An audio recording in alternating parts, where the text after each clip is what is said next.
ನನ್ನಿಂದ ಆಗಲ್ಲ ಅಂತ ಒಂದು ಗುಂಪು. ಆಗುತ್ತೆ ಆದರೆ ನೆಪ ಹುಡ್ಕೋರು ಇನ್ನೊಂದು ಗುಂಪು. ಈ ಕೆಲಸ ಮಾಡಿದ್ರೆ ಎಷ್ಟು ಚೆನ್ನಾಗಿರುತ್ತಲ್ಲ ಅಂತ ಕನಸು ಕಾಣೋ ಆಸೆ ಪಡೋ ಒಂದು ಗುಂಪು. ಮಾಡಬೇಕು ಆದರೆ ಹೇಗೆ ಮಾಡಬೇಕು ನಂಗೆ ಗೊತ್ತಾಗ್ತಿಲ್ವಾ ಅಂತ ಒದ್ದಾಡೋ ಒಂದು ಗುಂಪು. ಒಂದಲ್ಲ ಒಂದಿನ ನಾನು ಮಾಡೇ ಮಾಡ್ತೀನಿ ಅಂತ ಪಣ ತೊಡೋ ಒಂದು ಗುಂಪು. ಎಲ್ಲ ಆದಮೇಲೆ ಮಾಡತಯ್ಯ ನೋಡೋ ಅಂತ ಪ್ರಪಂಚಕ್ಕೆ ಹೇಳೋ ಸಾಧಕರ ಗುಂಪು. ನಾವು ಒಬ್ಬೊಬ್ಬರು ಒಂದೊಂದು ಹಂತದಲ್ಲಿರ್ತೀವಿ. ನಾವು ಸಾಧಕರ ಕಥೆನ ಕರೆಸಿ ಆ ಕಥೆನ ಹೇಳೋ ಉದ್ದೇಶನೇ ನೀ ಯಾವುದೇ ಹಂತದಲ್ಲಿದ್ದರೂ ಮುಂದಿನ ಹಂತಕ್ಕೆ ಹೋಗಕ್ಕೆ ಅವ್ರ ಕಥೆಗಳ ಮೂಲಕ ಏನೋ ಒಂದು ಸುಳಿವು ನಿಮ್ಗೆ ಸಿಗ್ಬೋದಾ ಅನ್ನೋ ಆಸೆ ಅಷ್ಟೇ. ಒಂದೂರಲ್ಲಿ ಒಬ್ಬ ಹುಡುಗ ಇದ್ದ. ಅವನಿಗೆ ಒಂದು ದೊಡ್ಡ ಕನಸು. ಅವರಪ್ಪ ಹೇಳಿದ್ರೆ ಕೆಲ್ಸಕ್ಕೆ ಬಾರ್ದು ಕನಸೆಲ್ಲ ಕಾಣ್ಬೇಡ, ಅದ್ನ ಊಟ ಹಾಕಲ್ಲ, ಇರೋ ಕೆಲಸ ಮಾಡ್ಕೊಂಡು ಸುಮ್ಮನೆ ಮನೇಲಿ ಬಿದ್ದಿರು ಅಂತ ಹೇಳ್ತಿದ್ರು. ಆದರೆ ಹುಡುಗ ಹಠ ಹಿಡಿತಾನೆ, ಕನಸನ್ನ ಬೆನ್ನು ಹತ್ತಾನೆ. ಇವತ್ತು ಆ ಕನಸು ನನಸಾಗಿದೆ, ವೀಕೆಂಡ್ ಸಾಧಕರಾಗಿದ್ದಾರೆ. ಇದ್ರಲ್ಲಿ ಮೇನ್ ಪಾಯಿಂಟ್ ಏನಪ್ಪಾ ಅಂದರೆ, ಇಲ್ಲಿವರೆಗೂ ನಮ್ಮ ಶೋಗೆ ಬಂದ ಸಾಧಕರಲ್ಲ ಸ್ವಂತ ಕಾರಲ್ಲಿ, ದೊಡ್ಡ ದೊಡ್ಡ ಕಾರಲ್ಲಿ ಬಂದಿರೋದು ನೋಡಿದ್ದೀನಿ. ಇವತ್ತಿನ ನಮ್ಮ ಸಾಧಕರು ಅವರ ಸ್ವಂತ ಏರೋಪ್ಲೇನಲ್ಲಿ ಈಗ ತಾನೇ ಇಳಿದು ಸ್ಟ್ರೈಟ್ ಆಗಿ ಸ್ಟುಡಿಯೋಗೆ ಬಂದಿದ್ದಾರೆ. ಸೊ ಸ್ವಾಗತಿಸಿ ಜನಪ್ರಿಯ ವಾಣಿಜ್ಯೋದ್ಯಮಿ ಶ್ರೀ ವಿಜಯ್ ಸಂಕೇಶ್ವರ್.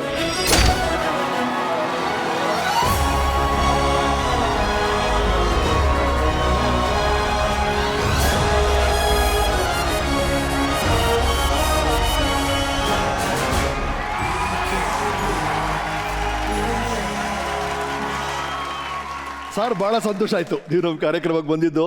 ಮೊದಲನೇ ನಮ್ಮೆಲ್ಲ ನೋಡ್ತಿರೋಂಥ ವೀಕ್ಷಕರಿಗೂ ನನ್ನ ತಲೆಯಲ್ಲಿ ಕಾಡ್ತಾ ಇರೋ ಮೊದಲನೇ ಪ್ರಶ್ನೆ ನಿಮ್ಗೆ ಕೇಳ್ಬಿಡ್ತೀನಿ. ಬ್ಯಾಂಕ್ ಬ್ಯಾಲೆನ್ಸ್ನ ಮೊಬೈಲ್ ನಂಬರ್ ಥರ ಉದ್ದ ಹೇಗೆ ಸರ್ ಮಾಡೋದು?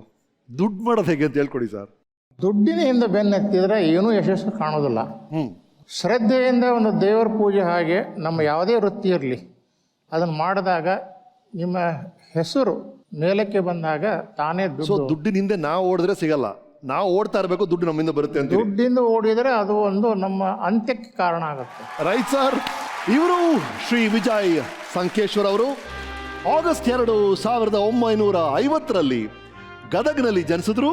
ಇವರ ತಂದೆ ದಿವಂಗತ ಶ್ರೀ ಬಸವಣ್ಣಪ್ಪ ಗುರುಲಿಂಗಪ್ಪ ಸಂಕೇಶ್ವರ್ ಅವರು, ಇವರ ತಾಯಿ ದಿವಂಗತ ಶ್ರೀಮತಿ ಚಂದ್ರಮ್ಮನವರು. 8 ಜನ ಮಕ್ಕಳಲ್ಲಿ ಇವರು 3ನೇವರು. ಇವರ ಪತ್ನಿ ಶ್ರೀಮತಿ ಲಲಿತಾ ಅವರು, ಆನಂದ್ ಸಂಕೇಶ್ವರ್, ಭಾರತಿ, ಆರತಿ ಹಾಗೂ ದೀಪ ಇವರ 4 ಮಕ್ಕಳು. ಇವರು ಗದಗಿನ ಆದರ್ಶನ ಸೇವಾ ಸಮಿತಿ ಕಾಲೇಜಿಂದ BCom ಪದವಿ ಪಡಿತಾರೆ.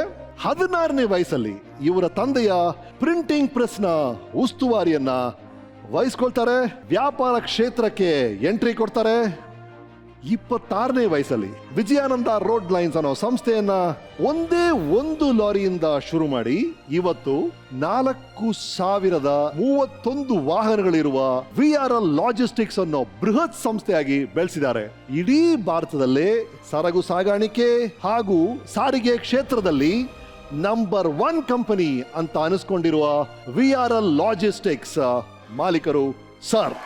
ಲಿಮ್ಕಾ ಬುಕ್ ಆಫ್ ರೆಕಾರ್ಡ್ಸ್ ಅಲ್ಲಿ ದಾಖಲೆ ಸೃಷ್ಟಿ ಮಾಡಿರುವಂತ ಲಾಜಿಸ್ಟಿಕ್ಸ್ ಕಂಪನಿ ಅಂದ್ರೆ VRL ಲಾಜಿಸ್ಟಿಕ್ಸ್ ಶ್ರೀಯುತರು ವಿಜಯ್ ಸಂಕೇಶ್ವರ್ ಅವರ ಕಂಪನಿ. ಅದು 2015-16 ಸಾಲಿನ ವಾರ್ಷಿಕ ವರದಿಯ ಪ್ರಕಾರ ಇವರ ಕಂಪನಿಯ ಟರ್ನ್ ಓವರ್ 1,729 ಕೋಟಿ.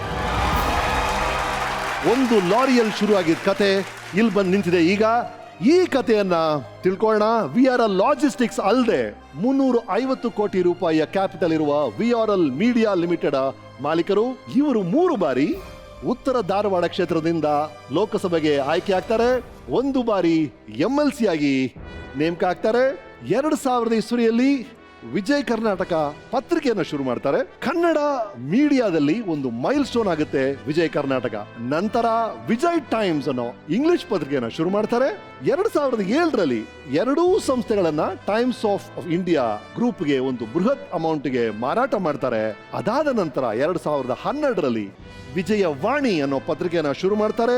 ಪುನಃ ಮಾರ್ಕೆಟ್ ಅಲ್ಲಿ ನಂಬರ್ 1 ನ್ಯೂಸ್ ಪೇಪರ್ ಆಗಿ ಮಾಡ್ತಾರೆ. ಈ ವರ್ಷ ದಿಗ್ವಿಜಯ ಅನ್ನೋ ಟಿವಿ ಚಾನೆಲ್ ನ ಶುರು ಮಾಡಿದ್ದಾರೆ. ಉದ್ಯೋಗ ರತ್ನ, ಸಾರಿಗೆ ರತ್ನ, ವಿಶ್ವೇಶ್ವರಯ್ಯ ನವರತ್ನ, ಚಾಣಕ್ಯ ಪ್ರಶಸ್ತಿ, ಹೀಗೆ 10 ಹಲವಾರು ಬಿರುದುಗಳು, ಪುರಸ್ಕಾರಗಳು ಶ್ರೀ ವಿಜಯ್ ಸಂಕೇಶ್ವರ್ ಅವರಿಗೆ ಮುಡಿಗೇರಿದೆ. ಇವರಿಗೆ ಧಾರವಾಡ ಯೂನಿವರ್ಸಿಟಿಯಿಂದ ಗೌರವ ಡಾಕ್ಟರೇಟ್ ಪದವಿ ದೊರಕಿದೆ. So this weekend is with Shri Vijay Sankeshwar ಅವರು. ಸರ್, ನಿಮ್ಮ ಜೀವನಕ್ಕೆ ನಿಮಗೆ ಸ್ವಾಗತ. ನಿಮ್ಮ ತಂದೆ ಒಂದು ಪ್ರಿಂಟಿಂಗ್ ಪ್ರೆಸ್ ಇಟ್ಟಿದ್ರಂತೆ.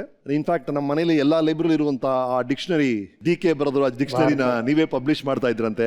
ಆ ಬಾಲ್ಯದ ದಿನಗಳ ಬಗ್ಗೆ ಹೇಳಿ ಸರ್.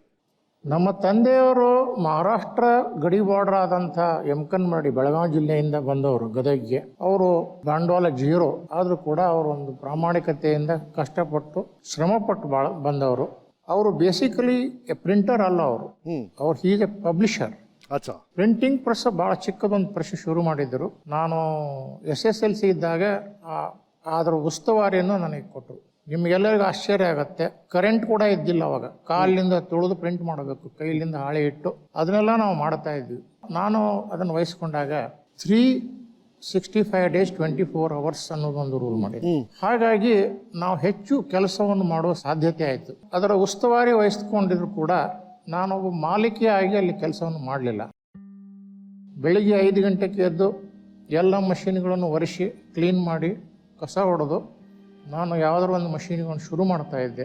ವರ್ಕರ್ಸ್ ಹೋದ ನಂತರ ರಾತ್ರಿ ಕೂಡ ನಾನು ಅದ್ರ ಬಗ್ಗೆ ಕೆಲಸ ಮಾಡ್ತಾ ಇದ್ದೆ. ಅಟ್ ದ ಏಜ್ ಆಫ್ 16 ನಾನು ಸಾಮಾನ್ಯವಾಗಿ 15-16 ತಾಸು ಕೆಲಸ ಮಾಡ್ತಾ ಇದ್ದೆ. ಕಾಲೇಜಿಗೆ ಹೆಚ್ಚು ಗಮನವನ್ನು ಕೊಡಲಿಲ್ಲ, ಟೆಸ್ಟಿಗೆ ಹೆಚ್ಚು ಒಂದು ಗಮನ ಕೊಟ್ಟೆ.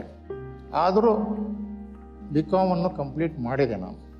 ರೈಟ್ ಸರ್, ನಿಮ್ಮ ಬಾಲ್ಯದ ದಿನಗಳ ಬಗ್ಗೆ ಒಬ್ರು ಮಾತಾಡಿದ್ದಾರೆ, ನೋಡೋಣ ನಮ್ಮ ವೀಕೆಂಡ್ ಟೆಂಟಲ್ಲಿ. ಅವನು ಹುಟ್ಟಿದಾಗ ತುಂಬ ಮುದ್ದಾಗಿದ್ದ, ಎಲ್ಲರಿಗೆ ಭಾಳ ಖುಷಿಯಾಗಿತ್ತು. ಮತ್ತು ಅವನು ತುಂಬ ಜಾಣ ಚೂಟಿ ಇದ್ದ, ಯಾವಾಗ್ಲೂ ಸ್ಟ್ರಿಕ್ಟು ಸ್ವಭಾವ. ಅವ್ನು ಹೇಗೆ ಹೇಳುವನೋ ಹಾಗೆ ಎಲ್ಲರೂ ಕೇಳ್ಬೇಕು, ಹಂಗೆ ತಂದ ಹಠ ಸಾಧಿಸ್ತಿದ್ದ. ಶಿರಾ ಅಂದರೆ ಭಾಳ ಸ್ವೀಟ್, ತುಂಬ ಇಷ್ಟ ಅವನಿಗೆ.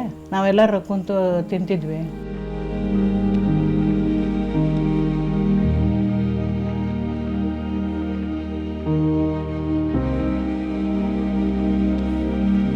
ಬರೀ ಸ್ಕೂಲ್ಗೆ ಅಷ್ಟೇ ಹೋಗಿದ್ದಿಲ್ಲ, ಮನೆ ಕೆಲಸದ ಕಡೆನೂ ಲಕ್ಷ್ಯ ಕೊಡ್ತಿದ್ದ.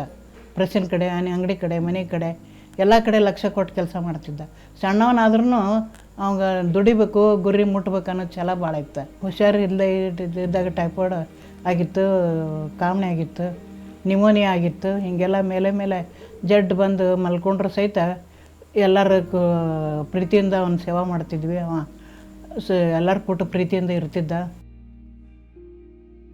ಚಿಕ್ಕ ವಯಸ್ಸಿನಾಗ ಎತ್ತಿ ಆಡಿಸೇವಿ ನಾವು, ನಮ್ಮ ಕೈಯಾಗ ಹುಟ್ಟಿ ದೊಡ್ಡವಾಗ್ಯಾನ. ಅವನು ಏಳಗಿ ಅವನ ಸ್ವಭಾವ ಬಗ್ಗೆ ನಮಗೆ ಭಾಳ ಸಂತೋಷ ಐತಿ. ಅವ್ರ ಅಕ್ಕ ಆಗಿರೋದು ನಮ್ಮ ಪುಣ್ಯ. ಮುಂದಿನ ಜನ್ಮದಲ್ಲಾದರೂ ನೀ ನನ್ನ ಮಗು ಆಗಿ ಹುಟ್ಟಬೇಕಪ್ಪ.